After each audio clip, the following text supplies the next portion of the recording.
আজ সকালে ফুল তুলতে গিয়ে দেখি গাছে একদম ফুল ফোটেনি, খুব কম ফুটেছে। জবা ফুল মোটামুটি ভালোই হয়েছে, কিন্তু সাদা ফুল খুব কম ফুটেছে।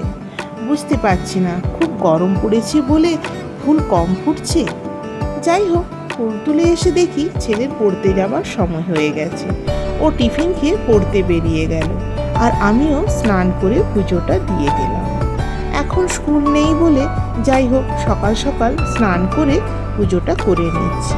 1 জুন থেকে স্কুল খুলবে, আবার শুরু হয়ে যাবে আগের রুটিন। পুজো করে আনাজগুলো কেটে গুছিয়ে রাখলাম।